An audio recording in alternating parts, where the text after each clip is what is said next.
We're going live now. You are live. Multipliers by LizWiseman with Greg McCown. Page 4. Questioning Genius. There are bird watchers and there are whale watchers. I'm a genius watcher. I'm fascinated by the intelligence of others. I notice it, study it, and have learned to identify a variety of types of intelligence. Oracle Corporation, the $22 billion software giant, was a great place for genius watching. In the 17 years I worked in senior management at Oracle, I was fortunate to work alongside many intelligent executives, all systematically recruited from the best companies and out of elite universities as top performers. Because I worked as the vice president responsible for the company's global talent development strategy and ran the corporate university, I worked closely with these executives and had a front row seat to study their leadership. From this vantage point, I began to observe how they used their intelligence in very different ways, and I became intrigued by the effect they had on the people in their organizations. The problem with genius. Some leaders seemed to drain intelligence and capacity and capability out of the people around them. Their focus on their own intelligence and their resolve to be the smartest person in the room had a diminishing effect on everyone else. For them to look smart, other people had to end up looking dumb. We've all worked with these black holes. They create a vortex that sucks energy out of everyone and everything around them. When they walk into a room, the shared IQ drops and the length of the meeting doubles. In countless settings, these leaders were idea killers and energy destroyers. Other people's ideas suffocated and died in their presence, and the flow of intelligence came to an abrupt halt around them. Around these leaders, intelligence flowed only one way, from them to others. Other leaders used their intelligence in a fundamentally different way. They applied their intelligence to amplify the smarts and capability of people around them. People got smarter and better in their presence. Ideas grew, challenges were surmounted, hard problems were solved. When these leaders walked into a room, light bulbs started going off over people's heads. Ideas flew so fast that you had to replay the meeting in slow motion just to see what was going on. Meetings with them were idea mashup sessions. These leaders seemed to make everyone around them better and more capable. These leaders weren't just intelligent themselves, they were intelligence multipliers. Perhaps these leaders understood that person sitting at the apex of the intelligence hierarchy is the genius maker, not the genius. Post Oracle therapy. The idea for this book emerged from my post Oracle therapy. Leaving Oracle was like stepping off a high speed bullet train and suddenly finding everything moving in slow motion.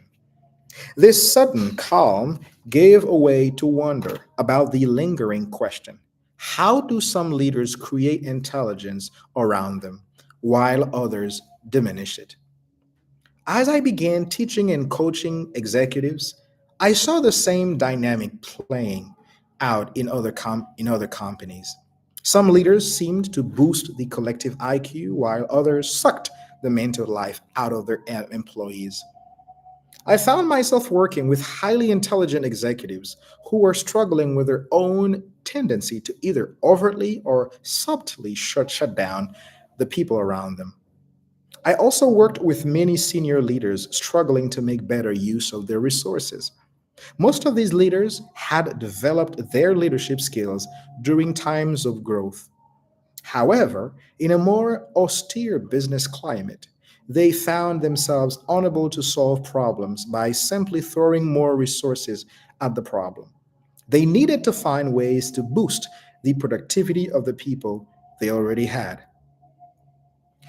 I recall one particularly pivotal conversation with a client named Dennis Moore, a senior executive with a genius level IQ.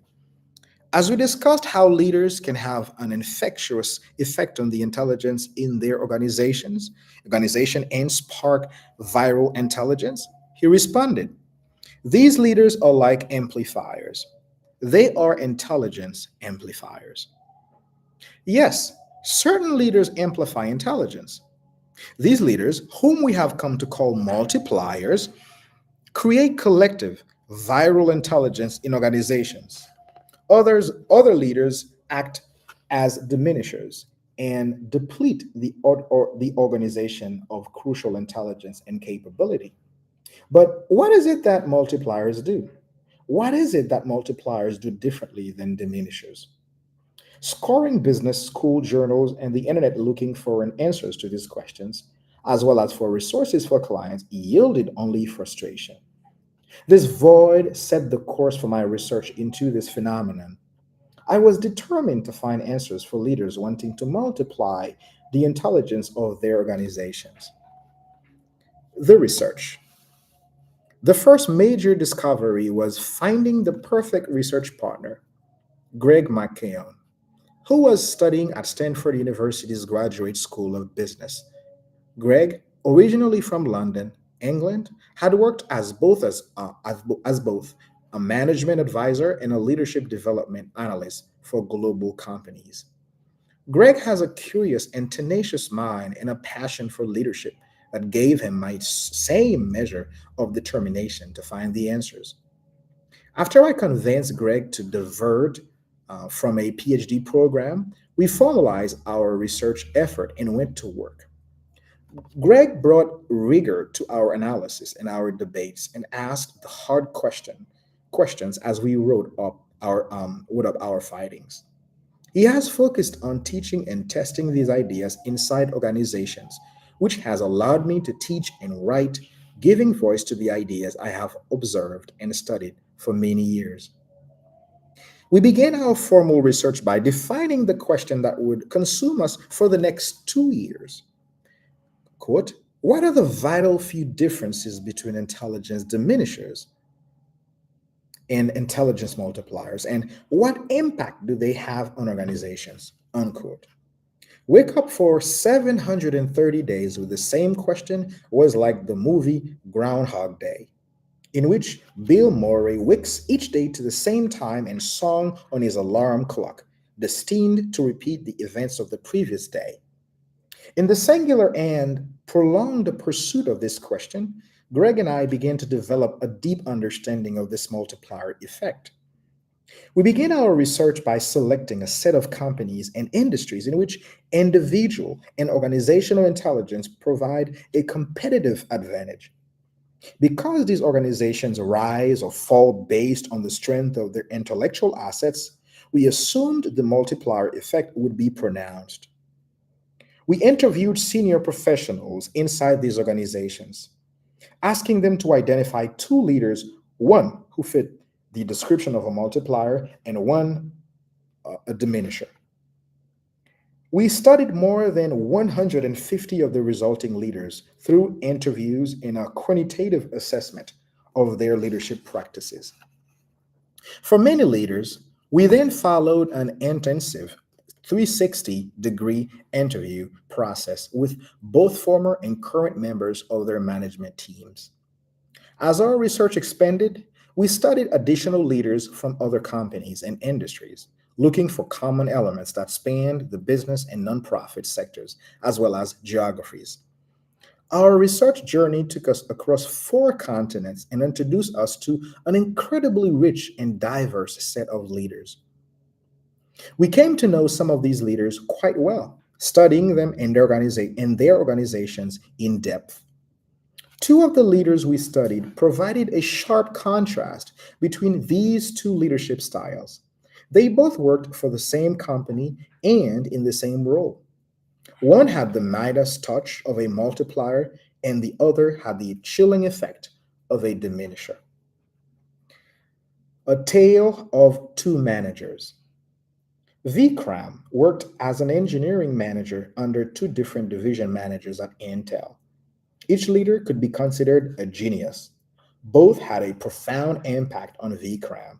The first leader was George Schneer, who was a division manager for one of Intel's businesses. Manager number one, the Midas touch. George had a reputation for running successful businesses at Intel. Every business he ran was profitable and grew under his leadership. But what most distinguished George was the impact he had on the people around him. Vikram said, quote, I was a rock star around George. He made me. Because of him, I transitioned from an individual contributor to big time manager. Around him, I felt like a smart sub. Everyone felt like that. He got 100% from me. It was exhilarating, unquote. George's team echoed the same sentiments. We are not sure exactly what George did, but we knew we were smart and we were winning. Being on this team was the highlight of our careers. Unquote. George grew people's intelligence by engaging it. He wasn't the center of attention and didn't worry about how smart he looked. What George worried about was extracting the smarts and maximum effort from each member of his team. In a typical meeting, he spoke only about 10% of the time, mostly just to crisp up the problem statement. He would then back away and give his team space to figure out an answer. Often, the ideas his team would generate were worth millions. George's team drove the business to achieve outstanding revenue growth and to deliver the profit bridge that allowed Intel to enter the microprocessor business. Manager number two, the idea killer. Several years later, Vikram moved out of George's group and went to work for a second division manager who had been the architect of one of the early microprocessors. The second manager was a brilliant scientist who had now been promoted into management to run the plant that produced the chips. He was highly intelligent by every measure and left his mark on everyone and everything around him. The problem was that this leader did all the thinking. Vikram said, quote, he was very, very smart, but people had a way of shutting down around him. He just killed our ideas. In a typical team meeting, he did about 30% of the talking and left little space for others. He gave a lot of feedback. Most of it was about how bad our ideas were. Unquote. This manager made all the decisions himself or with a single confidant. He would then announce those decisions to the organization. Vikram said, quote, you always knew he would have an answer for everything. He had really strong opinions and put his energy into selling his ideas to others and convincing them to execute on the details. No one else's opinion mattered, unquote. This manager hired intelligent people, but they soon realized that they didn't have permission to think for themselves. Eventually, they would quit or threaten to quit. Ultimately, Intel hired a second in command to work alongside this manager to counter the intelligence drain on the organization. But even then, Vikram said, my job was more like cranking than creating. He really only got from me about 50% of what I had to offer, and I would never work for him again. Diminisher or multiplier? The second leader who was so absorbed in his own intelligence that he stifled others and diluted the organization's crucial intelligence and capability. George brought out the intelligence in others and created um, collective viral intelligence in his organization. One leader was a genius, the other was a genius maker. It isn't how much you know that matters. What matters is how much access you have to what other people know. It isn't just how intelligent your team members are, it is how much of that intelligence you can draw out and put to use. We've all experienced these two types of leaders. What type of leader are you right now? Are you a genius or are you a genius maker? The multiplier effect. Multipliers are genius makers. Everyone around them gets smarter and more capable. People may not become geniuses in a traditional sense, but multipliers invoke each person's unique intelligence and create an atmosphere of genius, innovation, productive effort, and collective intelligence. In studying multipliers and diminishers, we learn that at the most fundamental level, they get dramatically different results from their people. They hold a different logic and set of assumptions about people's intelligence, and they do a small number of things very differently. Let's first examine the impact of the multipliers, why people get smarter and more capable around them, and why they get twice as much from their resources as do the diminishers. We call this the multiplier effect. Because multipliers are leaders who look beyond their own genius and focus their energy on extracting and extending the genius of others, they get more from their people. They don't get a little more, they get vastly more. 2x multiplier effect. The impact of a multiplier can be seen in two ways. First, from the point of view of the people they work with, and second, from the point of view of the organizations they shape and create. Let's begin by examining how multipliers influence the people who work around them. Extracting intelligence. Multipliers extract all of the capability from people. In our interviews, people told us that multipliers got a lot more out of them than diminishers. We asked each person to identify the percentage of the capability that a diminisher received from them. The numbers typically range between 20 and 50%. When we asked them to identify the percentage of their capability that the multiplier extracted, the numbers typically fell between 70 and 100%. When we compared the two sets of data, we were amazed to find that multipliers got 1.97 times more. That represents an almost twofold increase or a 2x effect. After concluding our formal research, we continued to pose this question in workshops and with management teams, asking people to reflect on their past multiplier and diminisher bosses. Across industries and in the public, private, and nonprofit sectors, we continue to find that multipliers get at least two times more from people. What could you accomplish if you could get twice as much from your people? The reason for the difference is that when people work with multipliers, they hold nothing back. They offer the very best of their thinking, creativity, and ideas. They give more than their jobs require and volunteer their discretionary effort, energy, and resourcefulness. They actively search for more valuable ways to contribute. They hold themselves to the highest standards. They give 100% of their abilities to the work and then some. Extending intelligence. Not only do multipliers extract capability and intelligence from people, they do it in a way that extends and grows that intelligence.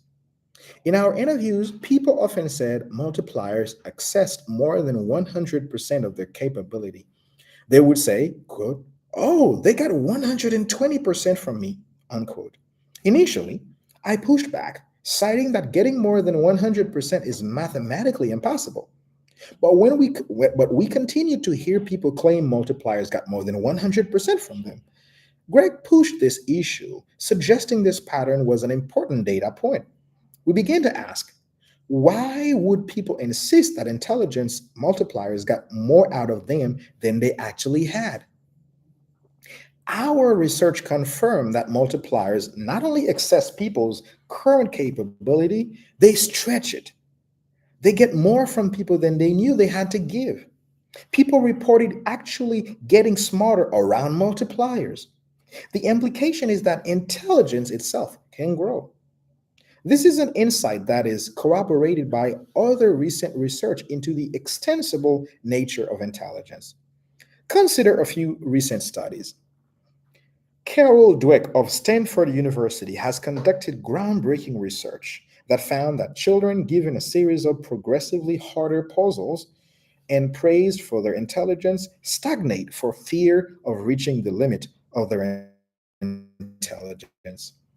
Children given the same series of puzzles, but then praised actually increase their ability to reason and to solve problems. When these children were recognized for their efforts to think, they created a belief and then a reality. That intelligence grows. Eric Turkheimer of the University of Virginia has found that bad environments suppress children's IQs. When poor children were adopted into upper middle class households, their IQs rose by 12 to 18 points.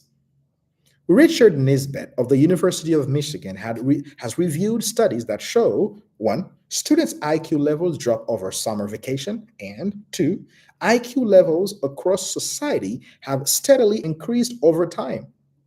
The average IQ of people in 1917 would amount to a mere 73 on today's IQ test. After reading these studies, I took Greg's advice and recalculated the data from our research interviews at face value, using the literal percentage of capability that people claimed multipliers received from them. When factoring this excess capability, the amount being 100% into our calculations, we found that multipliers actually get 2.1 times more than diminishers. What if you not only got 2x on your team, what if you could get everything they had to give plus a 5-10% growth bonus because they were getting smarter and more capable while working for you? This 2x effect is a result of the deep leverage multipliers get from their resources. When you extrapolate the 2x multiplier effect to the organization, you begin to see the strategic relevance. Simply said, resource leverage creates competitive advantage. We stop at page 13. Thank you for watching, and don't forget to hit the subscribe button and leave any comment for anything you want us to do, and if you like something in the reading, and if you learn something also, please tell us in the comments. Thank you, and see you next.